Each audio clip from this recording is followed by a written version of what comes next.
பித்தம் பிடித்தவர்கள். இந்த பச்சை அரிசி சாப்பிடுவாங்க, மண்ணை சிலர் மண்ணை தின்னுவாங்க. சின்ன குழந்தைங்க என்ன செய்யும்? மண்ணை தின்னும், விட்டாப்பியையும் தின்னும். அதே மாதிரி தான் என்ன ஊழியக்காரங்க இருக்கிறாங்க, விட்டாப்பியே தின்னுவானுவான். கையை தட்டுங்களா சிஸ்டர்? அல்லேலூயா. பித்தம் கொண்ட ஊழியக்காரர்கள், பித்தம் பிடித்த ஊழியக்காரர்கள். சத்தியத்தை பிரசங்கிப்பதற்கு தான் நீ வரணும்.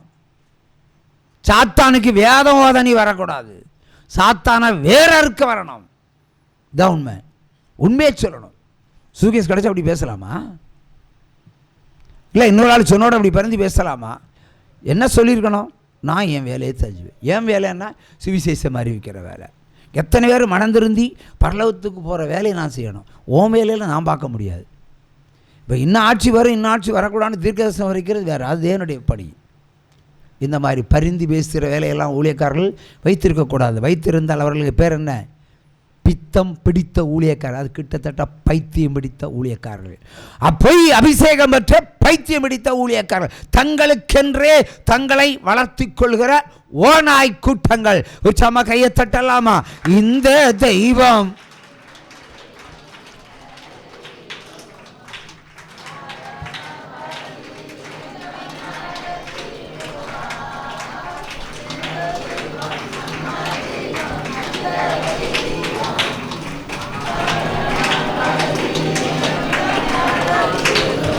ஏசாயா 56 அதிகாரம் 10-11 வாசிக்க கேட்போம். ஏசாயா 56 அதிகாரம் 10-11. அவனுடைய காவல்காரர்கள் எல்லாரும், அதாவது ஒரு ஊழியக்காரனுடைய காவல்காரர். நிறைய எடுபடி வச்சுருக்காங்கல்ல. ஒரு ஊழியக்காரன் எவ்வளோ எடுபடி இருக்காங்க? நான் பிரதர் இருக்கட்டும், வேலூரில் ஒரு ஊழியக்காரன் இருக்கணும். எத்தனை சப்பு வச்சுருப்பாங்க? இல்லை சப்புன்னா சப் ஊழியக்காரங்க. திருப்பூர் உங்கள் சபையில் எத்தனை அசிஸ்டண்ட்டுகள் இருக்காங்க? உங்கள் சபையில், நீங்கள் போகிற சபையில் எத்தனை பேர் இருக்காங்க அசிஸ்டண்டாட்டு? உதவி பாஸ்டர்கள் எத்தனை இருக்காங்க? அவர் வருஷத்துக்கு ஒரு முறை தான் வருவார். உட்காருங்க, நீங்கள் சொல்லுங்கள். அப்போ நீங்கள் வருஷந்தோறும் போவீங்களா? மாதந்தோறும் போவீங்களா? 15 பேர் இருப்பாங்க. அப்போ படி, வசனத்தை படி.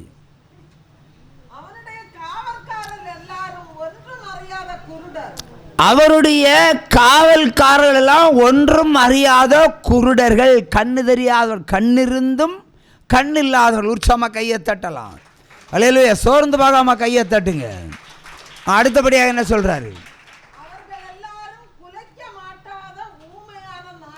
அவர்களெல்லாம் குலைக்க மாட்டாத ஊமையான நாய்கள். சூப்பராக கையை தட்டுங்க.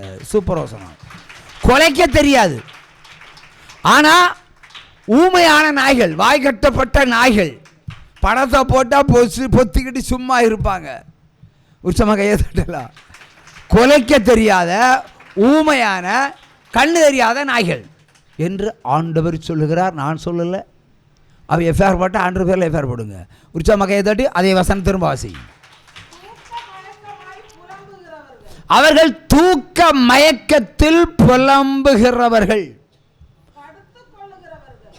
தூக்க மயக்கத்தில் படுத்துக் கொள்கிற ஊழியக்காரர்கள். நித்திரை பிரியர்கள். நல்லா தூங்குவாங்க. திருப்தி அடையாத பெருவயிற்று நாய்கள். சூப்பரா தட்டுங்க. பகுத்தறிவு இல்லாத மேய்ப்பர். அவன் அதாவது அவரும் ஒவ்வொருவரும் தன் வழியை தன் மூலையிலிருந்து ஒளிச்சிருந்து தன் பொலிவையும் நோக்கி கொண்டுருவான். பொழிஞ்சு போவான் ஒரு நாளைக்கு. அதான் விஷயம். கையை தட்டுங்க. அல்லேலூயா. அதாவது வீட்டுக்கத்தை இருந்து நல்லா திங்கிறவன், நல்லா உங்களையெல்லாம் பாஸ்டிங்கில் இருக்க வச்சு அவன் மட்டும் சிக்கனும் மான்கறியும் அடித்து சாப்பிட்டுட்டே இருப்பான். அதான் பெருவயிற்று தீனிகள். அவனுக்கு வயறு பெருசு, புரியுதா? நீங்கள் காணிக்க கொடுத்தீங்கன்னா மொத்த பழத்தையும் மொத்த முட்டையும் அவன் தான் சாப்பிடுவான். பாருங்கள் ஒவ்வொருத்தன் எப்படி இருக்கிறான். என்ன மாதிரி எலும்பு தோல் மட்டும் இருக்கிறான். நல்லா யோசிங்க. இப்போ பாட்ட சட்டமாக இருக்கானுவான். எப்போ பார்த்தாலும் ஏசி கார், ஏசி வீடு. அப்போ எத்தனை எடுபடிகள். எத்தனை எடுபடிகள் பாருங்கள். ஜியோலியில் ஒத்தைக்கு ஒரு ஊழியக்காரன் தான் உண்டு. என் பொண்டாட்டி இன்ஸ்டால்மெண்ட்டுக்கு தான் வருவா ஊழியத்துக்கு. அது வாரத்துக்கு ஒரு முறை தான் வருவா.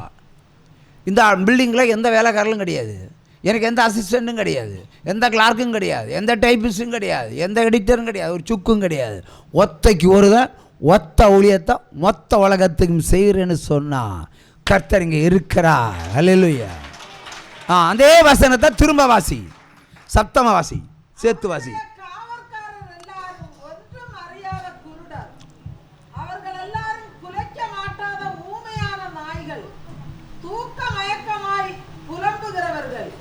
படுத்துக் கொள்ளுகிறவர்கள், நித்திரை பிரியர், திருப்தி அடையாமல் இருக்கும் பெருவயிற்று நாய்கள், பகுத்தறிவு இல்லாத மேய்ப்பர், அவர்களில் ஒவ்வொருவனும் தன் தன் வழியையும் அவனவன் தன் தன் மூலையிலிருந்து தன் தன் பொடிவையும் நோக்கி கொண்டிருக்கிறான்.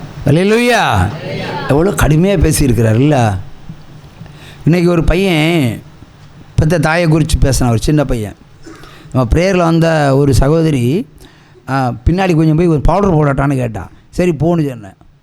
அந்த பையன் சொல்கிறான், இது உனக்கு தேவையா, இது உனக்கு தேவையா? வேற ஒரு டைலாக் அடித்தான். சின்ன வயசு பெரிய டைலாக போட்டான். அது வேறு மாதிரி டியூனில் சொன்னான். தான் வரான் தான் வரான் தான் வரான் அவன் திரும்பி பாருங்க, அவன் தான் இல்லை. அழகாக சொன்னான். அவர் வேடு பெரியவன் சொல்லவா சொல்லிட்டான். இது ஒன்று தேவையான. நான் இப்போ கேட்குறேன், ஆண்டவர் இந்த அளவுக்கு ஒரு ஊழியக்காரனை போட்டு தள்ளக்கூடாது இல்லையா? என்னெல்லாம் சொல்கிறாரு. நீ நித்திர மயக்கத்தில் புலம்புகிறவன், இப்போ பார்த்தாலும் அரை மயக்கத்தில் இருப்பானா, அரை போதையில் இருக்கிறான்னு அர்த்தம். அவசரமாக கையை தட்டுங்க. போதை பிரசங்கம். உறக்கத்தில் புலம்புகிறவன். அப்போ அவனை சுவிசேஷெல்லாம் உறங்கி அழித்து புலம்புற மாதிரி இருக்கும். ஆண்டவர் ஆசீர்வார் வச்சுக்கிடுவா, நிறைய பைசா வரும், கொல்லப்படாதீங்கன்னு அந்த மாதிரி சொல்லுவான். நீ பாவத்தெல்லாம் அவர் கழுவினார், ஆனால் நீ இன்னும் பாவம் செஞ்சுக்கோ, அவர் கழுவிட்டே இருப்பார். நீ பாத்ரூம் போயிட்டே அவர் தண்ணி தந்துகிட்டே இருப்பார்னு சொல்லிடுவான். அதான் புலம்பல். நித்திரை மயக்கம். ஒரு மூலையிலிருந்து தன்னுடைய பொலிவை அவன் ஒரு நாள் அறிந்து கொள்ளுவான் என்று ஆண்டவர் சொல்லுகிறார். கொலைக்க தெரியாத, பேச தெரியாத ஊமையான ஓநாய்கள். சாதாரண வார்த்தையில் ஓநாய்கள். ஓநாய்னா ஓநாய் எப்படி கடிக்கும்? நாய் வேற, ஓநாய் வேற. நாய் கடிச்சா 90 ஊசி, ஓநாய் கடிச்சா அவ்வளோதான், சாப்டரே முடிஞ்சு போச்சு. இந்த ஓநாய்கிட்ட நீங்கள் மாட்டி தொலைஞ்சிடாதீங்க. அதுக்கு பதில் நீயே ஒரு ஓநாயின்னு என்ன திரும்ப சொல்லாதீங்க. ஒரு சம்மா கையை தட்டுங்க. அல்லேலூயா. ஆக இப்படிப்பட்டவர்களிடத்தில் எச்சரிக்கையாயிருங்கள் என்று ஆண்டவராகிய தேவன் இன்று உங்களுக்கு நின்று சொல்லுகிறார். அவருக்கு ஒரு கரவோசை. அல்லேலூயா, அல்லேலூயா. செப்பனியா 3ஆம் அதிகாரம் 3ஆம் வசனம் என்ன சொல்லுகிறதுன்னு வாசிக்க கேட்போம். 3ஆம் அதிகாரம் 3வது வசனம். அதற்குள்ளே இருக்கிற அதனுடைய அதிபதிகள், கர்ச்சிக்கிற சிங்கங்கள், அதனுடைய நியாயாதிபதிகள் சாயங்காலத்தில் புறப்படுகிறதும் விடியற்காலம் மட்டும் ஒரு எலும்பை கூட மீதி வைக்காத ஓ நாய்கள். என்ன நாய்கள்? நீங்கள் ஒன்று சொல்லி பாருங்களா, ஓ நாய்கள்.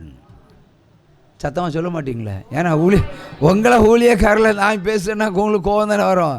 ஓ நாய்கள்னு சொல்லுங்க. அல்லேலூயா. அதாவது விடிய விடிய சிக்கனும் மட்டனும் பிராண்டியும் அடிக்கிற ஊழியக்காரங்க. அதான் லாஸ்ட்டில் இறைச்சி தின்னு முடிஞ்சால் எலும்பு இருக்கு, அதையும் விட மாட்டான், அதையும் கடித்து சூப்புவான், எலும்பு வச்சு சூன்னு சூப்பிகிட்டே இருப்பான். புரியுதா? ஊழியெல்லாம் ஒழுங்காக செய்ய மாட்டான். ஒரு பெரிய நற்செய்தி கூட்டம்னு வைப்போம், ஒரு இடத்துல வைப்போம். எவ்வளோ பணம் செலவு பண்ணுவாங்க, எவ்வளோ பணம் செலவு பண்ணி வைப்பாங்க. எத்தனை மணி நேரம் பேசுவோம்? 1/2 மணி நேரம் பேசுவோண்ணா ஒரு ஊழியக்காரன். தமிழ்நாட்டில் இருக்கிற ஊழியக்காரன் 1/2 மணி நேரம் பேசுவோண்ணா, கொஞ்சம் கஷ்டம்தான். முடிஞ்சால் ப்ரேயர் முடிஞ்சவர் ஒரு ஆளுகை கடைசியில், அவ்வளோதான் போச்சா. எவனா திருந்துவானா? உங்களை உட்கார வச்சு பேசுகிறேன்ல, உங்களுக்கு என் மேலே கோபம் இருக்கும். ஆனால் ஆண்டவருடைய தாகம் அடங்கும் வரைக்கும் வார்த்தைகள் வந்துட்டு இருக்கும். பொத்திக்கிட்டு அமர்ந்துட்டு இருங்க. உற்சாகமாக கையை தட்டி இந்த தெய்வம் நம்ம தெய்வம் நல்ல தெய்வம், மரண பரியந்த நடத்திடுவார். இந்த தெய்வம் நம்ம தெய்வம்.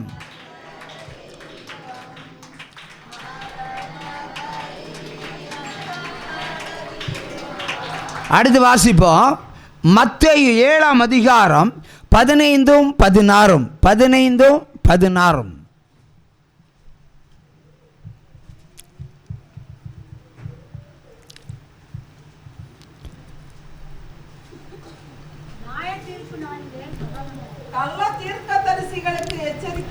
கள்ள தீர்க்கதரிசிகளுக்கு நீங்கள் எச்சரிக்கையாயிருங்கள். அவர்கள் ஆட்டுத்தோலை போர்த்திக் கொண்டு உங்களிடத்தில் வருவார்கள்.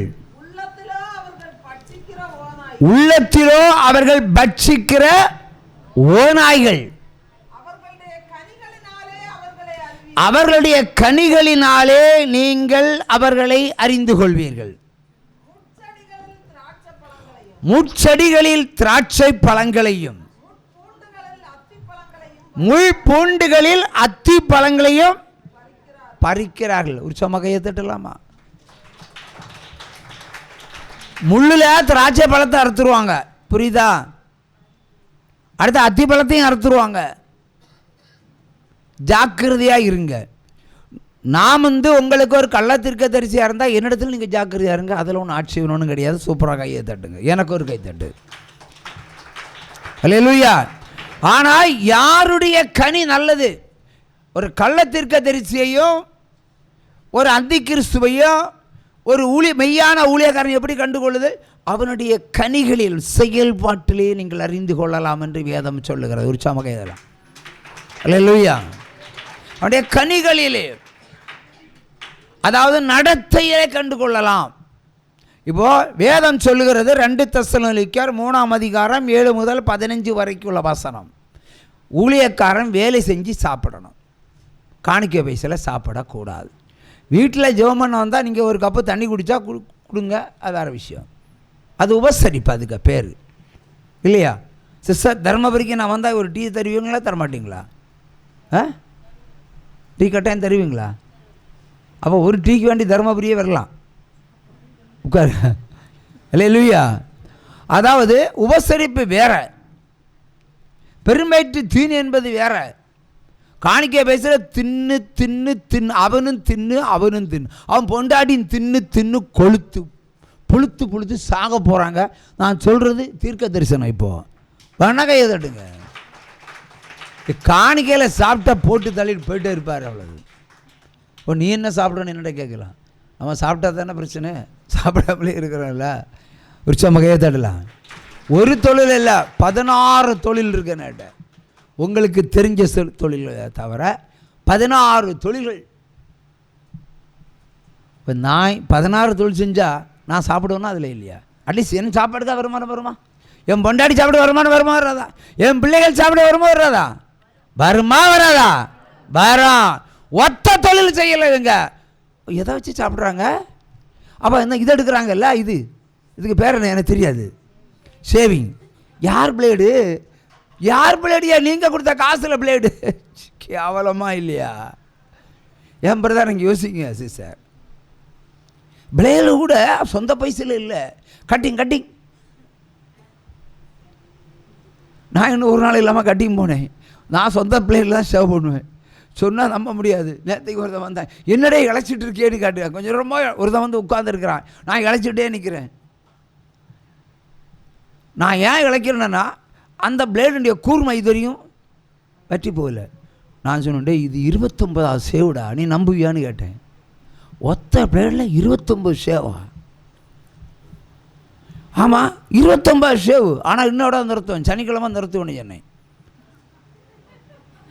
இன்னும் கூர்மை இருக்கிறது அப்படி சொன்ன அவன் நம்பவே இல்லை. நான் பாருங்க, ஒரு பிளேடுக்கு விலை ₹1 இருக்குன்னு நினைக்கிறேன். ₹2. ₹2 பிளேடில் 29 ஷேவ் பண்ணி எத்தனை ரூபா சம்பாதிச்சிருக்கேன் பாருங்க. நான் புத்திசாலியா? நீ புத்திசாலியா? நீ என்ன பண்ணுவ? உனக்கு கட்டிங் ஆள் வேணும், இல்லையா? ஒன்றும் தலையில் மசாஜ் பண்ண வேணும், 30,000 சொல்ல பண்ணுவேன் நீ மசாஜ் அது இது இல்லை. நான் இன்னையும் மட்டும் இந்த காதுக்கு பின்னாடி கொஞ்சம் வெட்டி விட்டுறேன்னு சொல்லிட்டு போனேன்.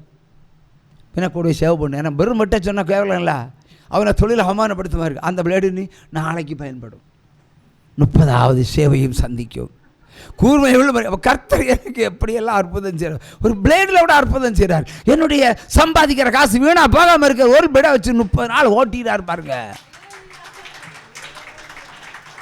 என்ன தேவன் நினைக்கிறீங்க? நம்ம தேவன் எவ்வளோ சம்பாதிச்சு தராரு எனக்கு.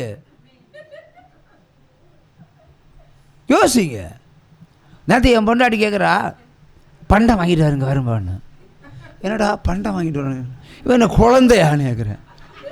நான் வாங்காமலே வந்தேன். பண்டம் பண்டம் என்ன பண்டம் பண்டம் வாங்கிட்டு சொன்ன. இவன் நான் நெய்யை பார்த்தா கண்டா விட மாட்டா. நான் கடைக்கு போனேன், வேறு ஏதாவது இருக்கான்னு பார்த்தேன், இல்லை. அப்போ எதுக்கு அந்த எண்ணெயில் போட்ட பலகாரத்தை வாங்கி கொடுக்கணும்? கடையில் பொருட்கள் இருக்குது, வாங்கி எடுத்து சாப்பிடு. உனக்கெல்லாம் நான் பண்டம் வாங்கி தர மாட்டேன். நான் உழைச்ச காசு வீணாக போகாமல் இருக்கிற எச்சரிக்கையாக இருப்பேன். நீங்கள் கொடுக்குற காணிக்கையும் வீணாக போகாதபடிக்கு எச்சரிக்கையாக இருப்பேன். உற்சாகமாக கையை தட்டலாம். அல்லேலூயா. ஆகவே இன்றைய கிட்டத்தட்ட எல்லா ஊழியக்காரனும் சொல்ல மாட்டேன், குற்றம் உள்ளவனுக்கு குரு இருக்குன்னு சொல்லுவாங்க இல்லையா? அது மாதிரி இந்த மாதிரி கள்ள ஊழியக்காரில் குரு இருக்கும். போடுற ஜட்டி யாரு காசு? நான் கேட்குறேன். ஒவ்வொருத்தனும் ஒரு உள்ளாடை உண்டு இல்லையா? உள்ளாடை இல்லாதவனும் உண்டு. அப்போ உள்ளாடையை போடுறவன் யார் காசுலையா ஜட்டி போடுறேன்னு நான் கேட்டா, இவங்க தூக்கில் தானேயா அவன் தூக்கணும். நான் கேட்குற டைப்பு தான், கேட்குற டைப்பு தான். யோசிக்கணும்.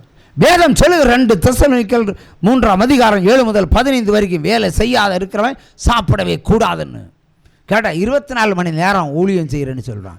அவன் பார்த்த ஆண்டவர் நித்திரை உறக்கம், அவனுக்கு உறக்கத்திலே புலம்பல், விடிய விடிய சாராயும் சிக்கனும் வச்சு அடிக்கிற எலும்பை கூட மிச்சம் வைக்காதவன் நீ பட்சிக்கிற ஓனாய். எவ்வளோ அழகாக சொல்கிறாரு, அழகாக திட்டுறாரு பாருங்க.